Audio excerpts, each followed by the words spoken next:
Hello everyone! Siya nga pala ay gagawa tayo ngayon ng homemade langgonisa.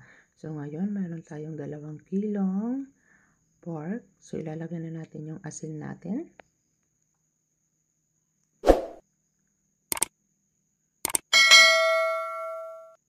Liquid seasoning. Soy sauce. Suka. Oyster sauce. Simutin natin at mahal ngayon ang bilihin. Pamienta. Patis.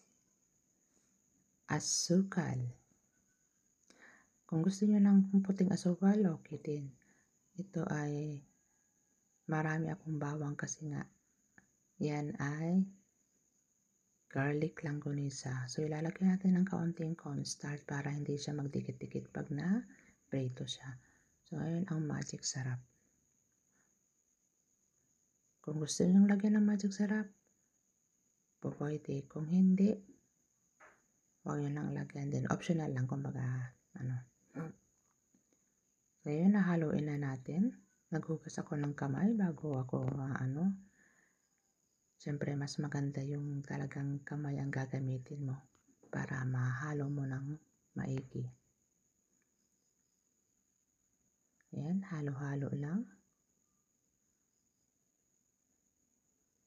Nakakangalay nga naman maghalo dyan.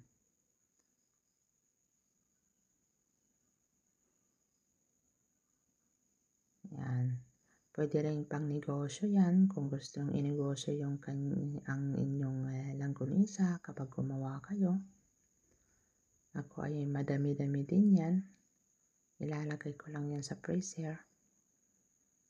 Mas masarap ang langgonisa kapag in-steam sa freezer ng 3 o 4 na araw para malinamnam yung lasa niya. So ayan, tapos na tayo. So ilalagay na natin dito sa ating sausage maker. Yan pala ay binili ko sa TikTok. Ayan yung pang natin. Ano bang tinatawag nito sa bituka ata ng manok yan. Manok. Sorry po. Baboy pala. Yan, umpisa na natin paglagay.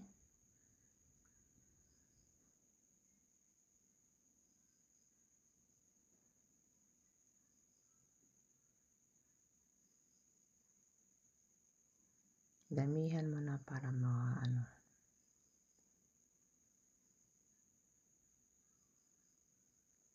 Yan.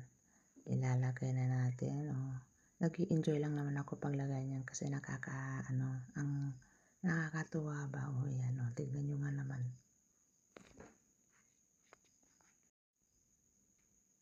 So, ayan.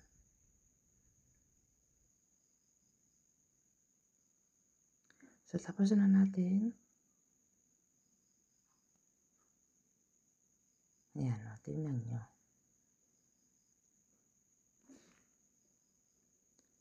Tusok-tusokin muna natin ng ating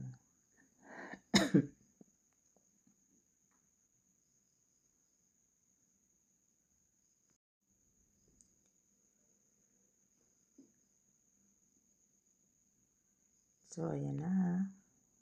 Natapos na natin. Ilalagay na natin sa ating ziplock yan.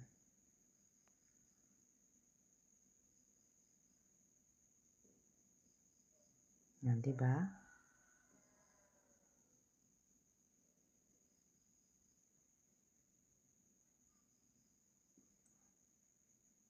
Yan, pwede na natin ilagay sa ating freezer. So, thank you very much for your watching. Bye-bye.